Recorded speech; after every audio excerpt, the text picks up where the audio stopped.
Assalamualaikum warahmatullahi wabarakatuh. Waalaikumsalam warahmatullahi wabarakatuh. Alhamdulillahirabbil alamin. Wassalatu wassalamu ala asyrafil anbiya'i wa mursalin wa ala alihi wa sahbihi ajmain, amma ba'du. Bicara tentang otak manusia, ini otak manusia Allah ciptakan dan diletakkan di dalam kepala, Masya Allah. Jadi ada otak besar, ada otak kecil, kemudian terbagi dua, ya, nanti ada belahan kanan, belahan kiri, ya, ini Masya Allah. Dan inilah kalau kita lihat dari samping kiri, ya, ini ada otak besar, ada otak kecil, dan kalau dari atas ini terbelah, memang Allah membuat, ya, menciptakan otak ini terbelah antara kanan dan kiri, baru di tengahnya nanti tersambung, ya. Makanya ini kalau kita lihat dari atas, nanti ada yang disebut belahan kanan, ya, ini depannya yang sebelah sini, ya, dan ada belahan kiri, ya. Dan kalau kita lihat otak dari samping nih, itu seperti orang bersujud, Masya Allah. Ini kepalanya, ini tangannya, ini bokongnya, ya, Allahu Akbar. Ya, dan kalau kita lihat sebetulnya, ya, kalau kita belajar tentang otak lebih dalam lagi, ya, ini Allahu Akbar, ini ada di dalam otak ini bagaikan, ya, kabel yang digulung, karena memang di dalamnya banyak sekali kabel-kabel, ya, saluran-saluran, ya, kabel-kabel listrik yang ada di dalamnya, sehingga Allah menggulungnya saking banyaknya, ya, dan bentuknya seperti ini. Ya. Para ahli anatomi pernah memprediksikan seandainya tidak digulung oleh Allah otak kita ini, atau sistem saraf yang ada di otak manusia tidak digulung, maka itu sangat panjang, sangat panjang. Ya. Ada yang bilang supaya gampang menganalogikannya atau membayangkannya, itu katanya saking panjangnya kabel-kabel itu, kalau ini kabel manusia ini diluruskan itu kabelnya, itu otak manusia sepanjang jarak dari Jakarta Bali. Dan jarak sesungguhnya, ya, bukan jarak di atlas atau di peta, tetapi jarak sesungguhnya. Untuk itu Allah gulung, dan setiap gulungan ini ada ratusan juta gulungan di sini. Ya. Nah, apa sih sebetulnya yang ada di dalamnya? Yang ada di dalamnya ada namanya sel otak, atau orang bilang neuron. Ya. Bentuknya seperti ini. Ya, betul-betul ada kabel-kabelnya. Ya. Dan satu neuron ini kerjanya kayak satu komputer yang tercanggih di zamannya. Saya lahir tahun 1968, berarti saya ini generasi, kalau di ahli demografi mengklasifikasi ini, saya ini yang generasi X. Ya, di atas saya baby boomer. Ya, saya X nih. X itu ya sampai sekitar tahun 80-an, ya. Nah, mulai 80 ke atas, ya. Ustazah Iza ini mungkin sudah generasi milenial, ya. Ustazah Iza lahir tahun berapa, Ustazah? Boleh kita chatting dulu. Boleh dibuka mute-nya, ya. Mungkin masuk kategori, oh nggak bisa, oh diikat oleh host nih mute-nya, ya. Baik. Biasanya para guru atau para ustadz-ustazah dekade saat ini adalah generasi yang sudah milenial ke atas, ya, yang 80-an ke atas. Nanti ada generasi yang disebut generasi, ya, Z, yang mulai lahir tahun 1996 sampai 2010. Nah, mulai 2011 sampai yang lahir saat ini, bahkan sampai nanti 2025, itu dikatakan generasi alfa, ya. Berikutnya nanti generasi akan ada beta, theta, dan sebagainya, ya. Nah, saya punya 100 miliar, tapi anak saya yang generasi milenial dan Z, dia juga punya 100 miliar, tapi lebih canggih otaknya. Dan anak-anak kita yang barangkali hari ini, ya, dititipkan di An-Nasr, ya, itu generasi alfa, ya, itu lebih canggih lagi otaknya, lebih canggih. Makanya kita diminta untuk tidak mencela generasi baru, dilarang mencela generasi baru. Kenapa? Otaknya itu lebih canggih.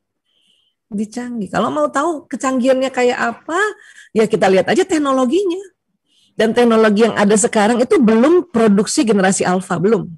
Ini masih generasi milenial Y, dan dibantu sudah Z-nya, sama Z sedikit ini. Next ke depannya Z, generasi Z yang menghadirkan teknologi. Alfa belum membuat sesuatu nih. berarti dia akan lebih canggih lagi dari ya kondisi sekarang. Ya, jadi sekali lagi otak mereka lebih canggih. Ya, apanya sih canggihnya sebetulnya? Canggih dalam menyerap informasi dan canggih juga atau sophisticated dalam menganalisa dan mensintesa sehingga menghadirkan kreativitas. Ya.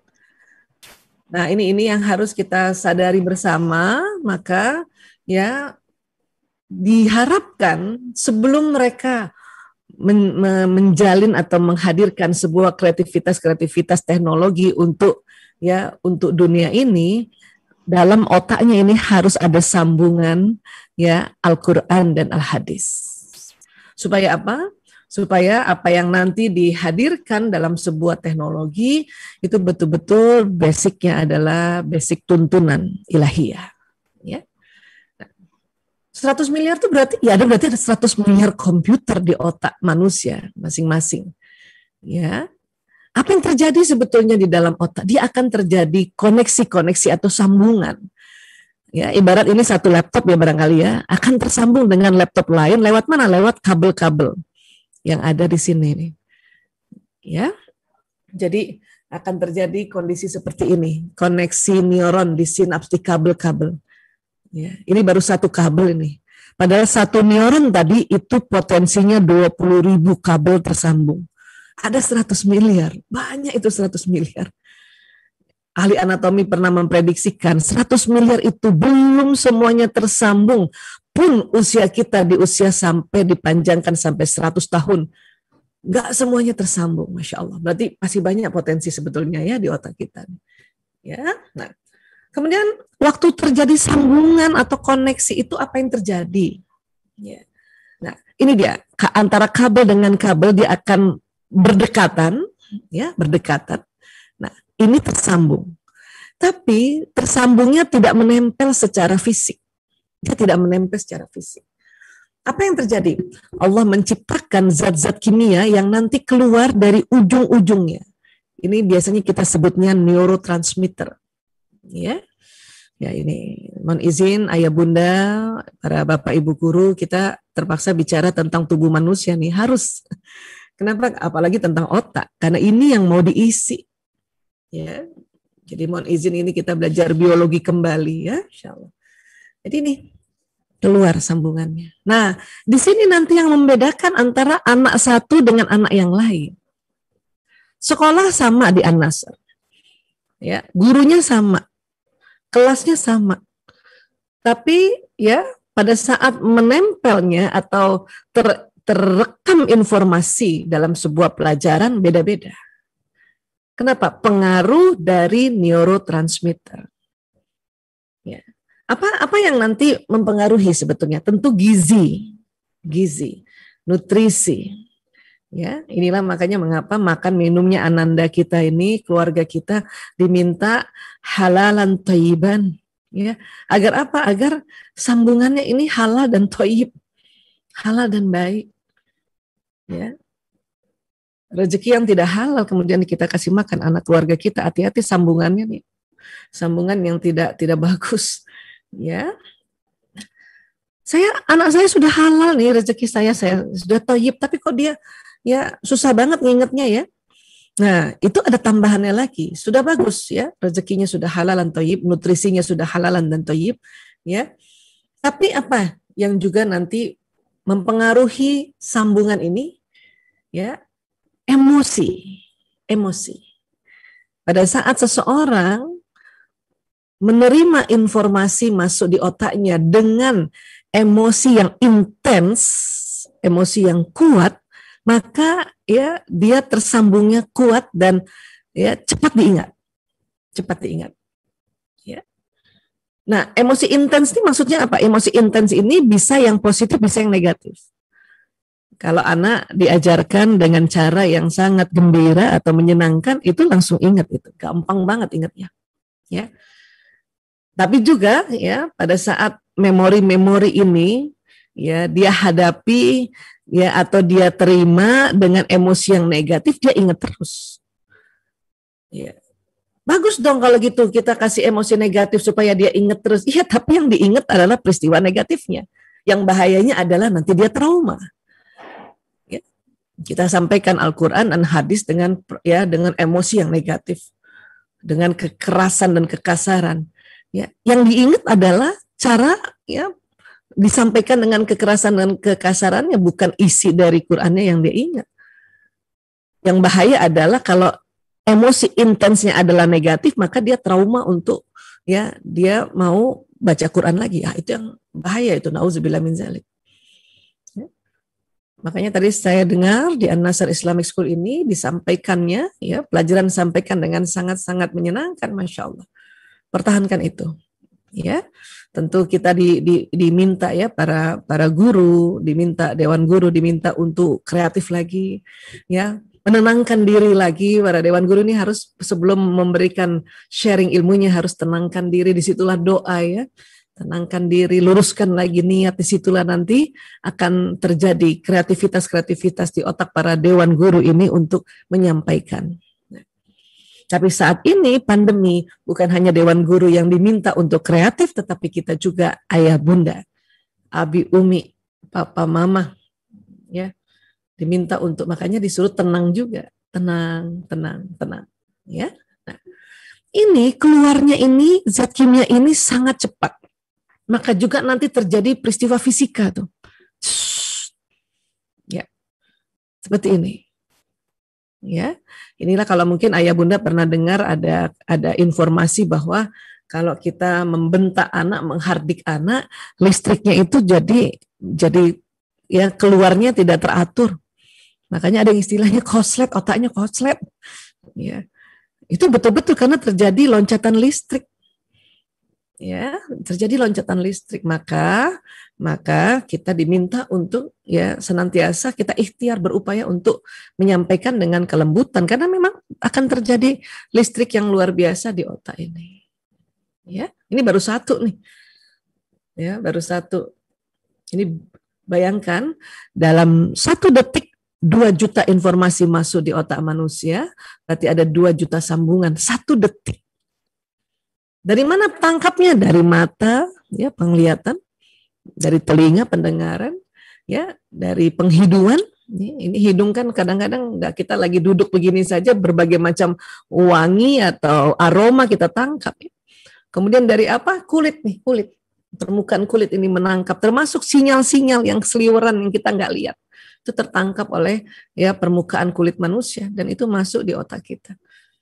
Ya, nah ini. Nah, apa yang terjadi? Itu tadi terjadi banyak sambungan, Masya Allah. Tentu di usia masih muda ananda kita ini sambungannya kan masih banyak atau masih potensi tersambungnya masih sangat banyak dan belum banyak memikirkan hal-hal yang lainnya. Makanya masih murni istilahnya otaknya anak-anak. Maka kita berharap kita sambungkan dengan ayat-ayat Al-Quran ini. Hadis-hadis ini. Kalau kita yang sudah dewasa, baru mau mulai juga kita baca Quran, tentu bisa. Tapi tentu tidak secepat anak-anak. Kenapa? Ada sambungan otak kita, masalah listrik, beras, air, tetangga dan sebagainya. Udah banyak yang dipikirin, sudah banyak yang diurus.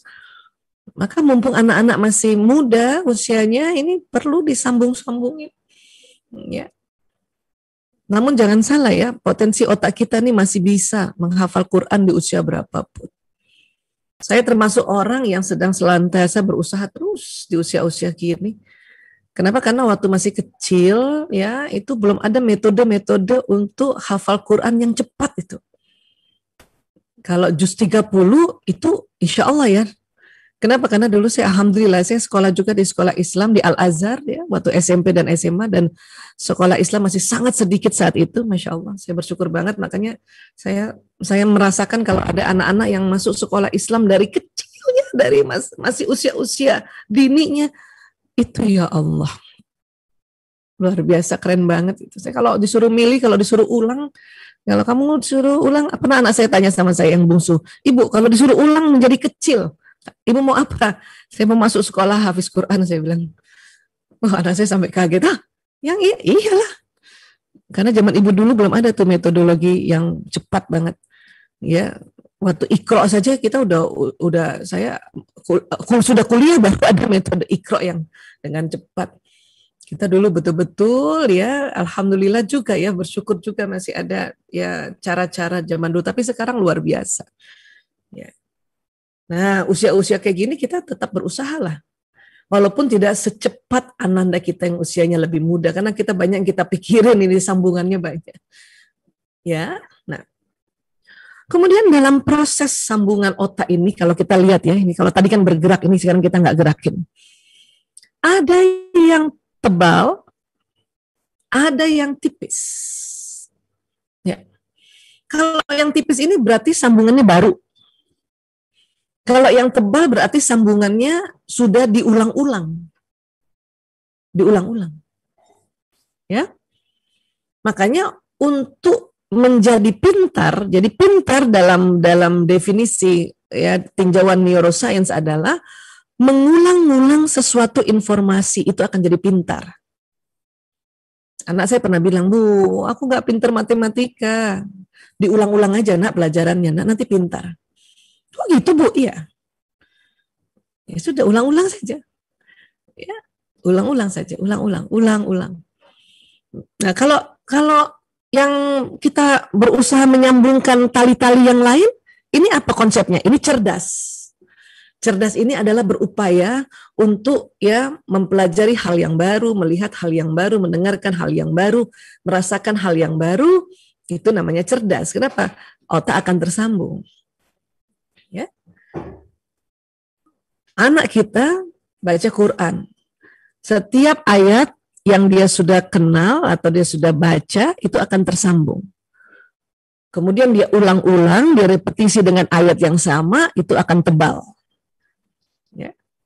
Berikutnya, hari berikutnya dia tambah lagi ayat baru, dia tersambung baru lagi. Diulang lagi ayat berikutnya jadi tebal. Ya. Maka untuk hafal Quran itu sistem murajaah atau mengulang-ulang itu sudah sangat tepat untuk ya kerja otak manusia. Ulang-ulang. Ya. Kalau saya saat ini ya di usia-usia 53 tahun ini ya saya pakai cara yang tikrarnya Syamil tuh. Setiap ayat baca 40 kali, baca aja. Lihat dulu, nggak usah sambil ditutup mata. Baca tuh setiap ayat baca 40 kali. Itu otak akan terjadi sambungan 40 kali. Setelah udah 40 kali dibaca baru tutup mata, dihafal, itu langsung hafal, Masya Allah. 40 kali, 40 loh, angkanya 40. Nah supaya ingat itu tadi setiap satu kali baca ayat itu bikin satu contreng satu, ya baca lagi ayat itu baca contreng 2, baca lagi ayat itu 3, terus sampai 40. Terserah kita ya sudah 5 dicontreng 5 ya nanti dikali 8 ya 5, wah 40. Ya nanti hari berikutnya baca lagi ayat yang baru 40 ya, tapi sebelumnya ya kita murojaah akan kita baca di ayat yang sebelumnya. Nah itu nggak usah langsung dibaca, ditutup aja udah hafal tuh, Masya Allah. Dan itu sangat kita nikmati ya, Masya Allah ya. Hanya ada keberuntungannya juga usia dewasa kita baru kita baca Quran dan berikhtiar kita hafiz Quran, apa keuntungannya? Di otak kita juga sudah tersambung makna. Makna apa? Pentingnya baca Quran. Nah, mungkin itu yang beda sama anak-anak nanti. Anak-anak otaknya belum tersambung makna bahwa pentingnya baca Quran. Kita yang sudah dewasa baru mau baca Quran, kita sudah tersambung makna bahwa pentingnya ya keutamaan baca Quran. Jadi sudah ada peta-peta juga di otak kita sehingga kadang-kadang motivasi kita pas yang sudah lebih tua ini ya sudah lebih dewasa ini jauh lebih juga tinggi dibanding kalau anak-anak. Makanya kalau anak-anak itu harus dituntun, didampingi, dibimbing, ya, di coaching, di mentoring. Kalau kita ya walaupun tidak di mentoring ya sudah muncul ada rasa ya Allah ya kita harus berupaya nih, ada motivasi itu karena di otak kita juga sudah tersambung makna-makna yang dalam kehidupan kita dan sudah mulai ada ya termotivasi bahwa keutamaan baca Quran, bacalah, upayalah terus seperti itu ya. Nah Ada juga teknik ini, putarkan bacaan Al-Quran setiap saat. Ya, mendengarkan Al-Quran secara konsisten dapat membantu otak anak lebih mudah mengingat hafalan. Ya, mendengarkan Al-Quran ini sebaiknya bukan hanya dilakukan juga dari anak usia balita, namun jauh sebelumnya. Artinya, ya anak usia lebih dini ini memiliki sifat mudah menyerap berbagai hal yang ada di sekitarnya kan, karena tadi belum mikirin yang macam-macam kan. Itu otaknya masih murni banget. Jadi bayangkan kalau ya bacaan Quran itu dilantunkan di rumah, sekarang alhamdulillah medianya banyak. Ya, kalau zaman dulu kan kaset ya. Saya ingat sekali itu, ibu saya selalu putarkan kaset itu bacaan Yasin. Ya, itu jadi lama-lama hafal, masya Allah. Ya. Bahkan otak janin dalam kandungan sudah merekam bacaan Al-Quran. Ini juga nih, ya, yang diminta kita para bunda untuk pada saat hamil ya kita banyak baca Quran. Ya. Nah, jika anak sering mendengar Al-Quran maka secara tidak langsung anak juga menghafal. Kenapa? Tadi petanya itulah tadi di dalam otaknya si anak sudah terjadi sambungan, ya. Diulang lagi. Masya Allah. Ya. Baik. Ini yang nanti ya tersambung di otak kurang lebih seperti ini ya, secara ilustrasinya ya, tertangkap oleh mata. Kenapa harus dilafazkan? Supaya telinganya anak juga mendengarkan, jadi tersambung, dari mata tersambung, dari telinga tersambung ya. Nah ini kan jadinya lebih asik lagi ya. Nah tentu bunda harus tahu juga nih gaya belajar anak-anak. Ada anak yang saraf matanya dominan, maka dia pasti harus lihat. Tapi ada anak saraf telinganya dominan, maka anak itu lebih senang didengerin dulu. Bunda bacain Qurannya, Bunda ceritain. Nah itu biasanya anak-anak yang saraf telinganya dominan, makanya ada istilahnya gaya belajar auditori. Ya Bunda bacain dulu lah Bun. Ya. Jangan juga anak udah minta-minta baca sendiri, kan udah bisa baca. Ini yang bikin anak-anak nanti sistem sarafnya angus karena kita hentak dia. Ya. Dan ada anak juga yang unik ya, memang matanya menangkap, telinganya juga menangkap, tetapi tangannya ini ya dan kakinya sistem sarafnya lebih cepat menerima informasi, maka anak belajarnya waktu baca Qur'annya goyang-goyang. Gerak sana, gerak sini, loncat sana, loncat sini, atau sambil jalan-jalan. Itu namanya gaya belajar kinestetik. Ya, ini perlu kita tahu nih, harus tahu.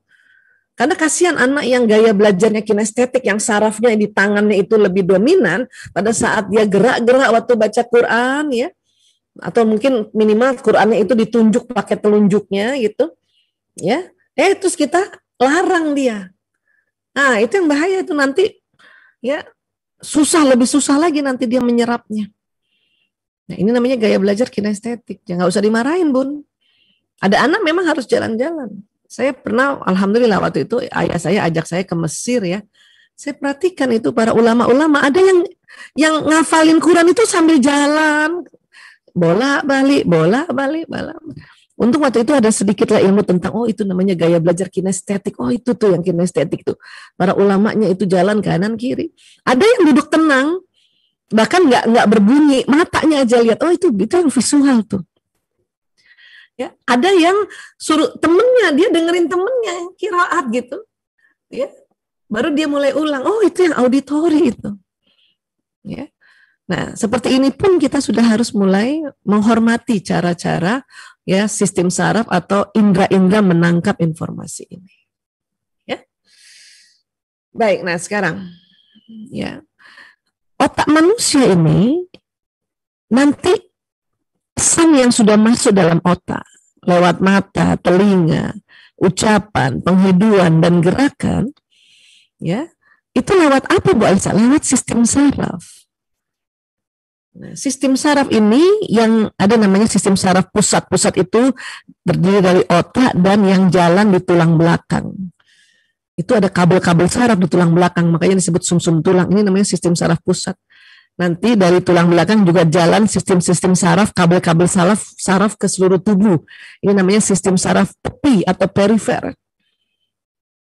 Nah, ini nih kerjanya kayak kabel listrik. Dia membawa pesan, ya, yang ditangkap oleh indera-indera dibawa ke otak, nanti dari otak kasih pesan lagi jalan ke seluruh tubuh. Sehingga tubuh ini mendapat pesan dari otak kita. Pesan apapun, pesan barangkali ya sedang haus, makanya tanpa terasa kaki jalan ke dapur, tangan ambil gelas, ambil air. Itu lewat sistem saraf. Dan itu cepat sekali kecepatannya ini, ya Allah, ya cepat banget pokoknya. Ya. Dan juga apa yang diucapkan. Itulah kita dalam Islam, kita harus ingatkan anak, ya, nak setiap mau melakukan apa-apa, awali dengan basmalah, bismillahirrahmanirrahim. Karena nanti basmalah ini yang jalan ke sistem saraf ini dan jalan ke seluruh tubuh. Bismillahirrahmanirrahim. Dan setiap ya kegiatan yang diawali dengan basmalah jatuhnya ibadah kan. Kita juga Bun, ya lihat kursi berantakan, udah betulin aja Bun, bismillahirrahmanirrahim, betulin. Wah jatuhnya ibadah. Ya. Karena banyak di antara kita udah bagus sih ngebetulin ya rapikan kursi, tapi kalimatnya masih kalimat yang menyakitkan. Siapa lagi nih ya yang berantakin kursi? Gitu ya. Ini badan langsung kesel Bun. Kenapa sih kita nggak baca basmalah aja, bismillah ya Allah. Letak akan lagi pada tempatnya. Keset nih paling sering di keset ibu-ibu nih. Ya, kesetnya miring kan. Nah, ibu-ibu kan suka betulin kan? Ya, baca basmalah aja bismillahirrahmanirrahim. Betul udah jadi ibadah ya Allah. Nggak usah ditanya siapa nih yang kesetnya yang betulin ya, yang ya compang-campingin keset nih nggak benar nih tempat. Ya. Kenapa? Karena hati-hati apa yang diucapkan jalan. Ya. Cepat banget tuh. 240 km per jam. Yang diucapkan, yang didengar, yang dilihat ini 240 km naik dulu ke otak, ya nanti dari otak kasih pesan ke badan lebih cepat lagi 320 km per jam. Ya, ya Allah. Makanya juga hati-hati ngomong, hati-hati ya ngomong sama anak karena dia dengar loh. Ya, sekarang ya membangun karakter Qur'ani ya. Karakter itu adalah mengukir ya. Kita mulai nih, kita titipkan ananda kita di An-Nasr Islamic School ya, atau di sekolah-sekolah Islam lainnya yang Masya Allah luar biasa. Saya pokoknya kalau diundang oleh sekolah Islam tuh ini banget ya, terharu Masya Allah. Ya, ada orang yang mau membuat sekolah Islam dan ada bapak ibu guru yang bekerja sama bahu membahu ya, mau memberikan transfer knowledge kepada anak-anak. Itu saya terharu banget. Ya Masya Allah. Kenapa? Karena saya membayangkan dan para ahli anatomi otak juga ya sudah meriset bahwa berarti anak itu dalam usia muda di dalam otaknya itu ada Al-Quran dan hadis. Maka ini nanti ya pesan Al-Quran dan hadis di otaknya inilah yang nanti menuntun perilakunya. Ya, karena dia akan jalan ke badan. Namanya membentuk akhlak. Yang menuntun. Coba kalau misalnya nih anak kita ditaruh di sekolah yang tidak menghususkan ya untuk mengutamakan kita belajar Al-Quran dan hadis, ya tentu isinya kan macam-macam nanti. Masuk sekolah sekuler, isinya sekularisme di dalam sini nanti. Ya kan? Ya, kenapa? Karena sebaiknya masih muda itu anak-anak isi ini. Ya. Tentu dia akan semakin umur nanti diulang lagi bacaannya, semakin umur diulang nanti itu tadi bertambah makna. Ya, apalagi kalau dia baca Quran juga tahu artinya, Masya Allah. Tambah dia tambahan sambungan di otaknya itu tambah bagus sambungannya, tambah komplit, ya. Nah itu, oke. Nah sekarang kita belajar juga ada di otak sini nih, ini nih. Ada namanya batang otak. Yang mana tuh Mbak Isa? Ini dia. Batang otak nih. Ini jembatan dari indera-indera kita untuk merekam ya ayat-ayat di otak anak kita atau diri kita, atau yang sudah terekam untuk jalan-jalan ke seluruh tubuh. Itu ada jembatannya namanya batang otak atau otak reptil. ini yang harus kita kenali juga cara kerjanya. Karena bila batang otak atau otak reptil ini tegang, maka ya respon tubuh itu ada yang namanya fight or flight, serang atau kabur, gitu.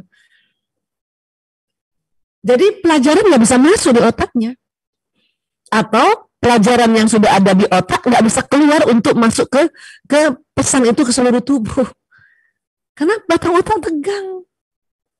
Nah disinilah yang kita berikhtiar untuk bagaimana merilekskan batang otak agar waktu anak belajar Quran itu batang otaknya tidak tegang sehingga tidak ada fight or flight. Kalau ada anak anak-anak tahu sih bahwa baca Quran itu sesuatu yang luar biasa, keutamaannya banyak. Tapi saat itu batang otaknya tegang, maka dia kadang akan membantah kita atau malas deh. Ya. Ini batang otak. Jadi kalau kita nih saat malas itu batang otak yang sedang tegang. Ya, banyak hal, macam-macam hal itu kenapa seperti itu, kenapa tegang. Terutama pandemi ini tegang banget orang. Ya, anak-anak sudah mulai di rumah, nggak bisa kemana-mana, tidak bisa bertemu teman-teman, itu bikin tegang. Maka kita harus pahami nih. Atau ya ngantuk, itu batang otak tegang. Atau lapar, batang otak juga tegang. Kalau ada anak yang biasanya rajin baca Quran, tiba-tiba kok dia jadi dia malas, kita harus perhatikan apa dia, capek kah, ngantuk kah, ya, atau sedang bosan, tiba-tiba batang otak tegang. Atau lapar. Dia anak laki-laki. Anak laki-laki ini ya kita nggak boleh meremehkan dia lapar dengan hausnya, karena di batang otak itu ini di segitiganya ini ada namanya hipotalamus. Laki-laki lebih lebar. Hipotalamusnya di batang otaknya ini dibanding perempuan. Nah, hipotalamus salah satu fungsinya adalah pusat lapar dan haus. Anak laki-laki lagi menghafal, kurang satu ayat lagi. Bunda, aku lapar. Bun, mending kita berhentikan dulu, kasih makan dulu anak itu. Kata bundanya, tanggung nak, satu ayat lagi nak, tanggung. Kita ibu-ibu tanggung, kenapa? Karena pusat makan kita itu lebih kecil dibanding laki-laki. Laki-laki pusat lapar dan hausnya, ini tadi nih, ya saya kasih lihat ini dari depan ya, ini nih. Ini hipotalamus tuh. Itu 2,5 kali lebih lebar dari perempuan. Dan kalau anak laki-laki sudah bilang, bunda aku lapar, bunda aku haus, berarti itu dia udah nunggu, udah nahan setengah jam. Mending, ya oke nak, kita makan minum dulu, abis itu ya kita hafalin lagi ya, itu dia akan senang. Ya, nah ini. Ngantuk juga, ini juga selain pusat lapar haus, pusat ngantuk. Pusat ngantuk. Makanya mengapa kalau anak laki-laki, apalagi anak laki-laki remaja yang ngantukan, ya makanya perhatikan bagaimana tidurnya. Atau ya udah, ya Umi kasih waktu kamu istirahat setengah jam, habis itu kita lanjut lagi hafal Qur'annya ya nak, itu jauh lebih baik. Ya, nah kita belum bicara tentang bahasa kasih nih. Kita bicara tentang apa sih sebetulnya yang bikin menghambat anak-anak baca Quran walaupun dia tahu itu ada banyak keutamaannya. Batang otak yang tegang. Ya, batang otak yang tegang. Oke. Ya. Nah, sekarang di dalam otak juga ada sebuah kelenjar kecil sekali ini. Namanya pituitary. Ini sini tempat hormon bahagia. Nah, hormon bahagia ini bisa keluar ya dengan distimulasi dengan bahasa kasih sayang. Itu dia. Termasuk juga batang otak yang tadinya tegang bisa rileks dengan bahasa kasih sayang. Baik, terima kasih sekali lagi, maaf lahir batin ya. Wabillahi taufik wal hidayah, wallahu alam bisawab. Assalamualaikum warahmatullahi wabarakatuh. Saya kembalikan kepada Ustazah Mahi.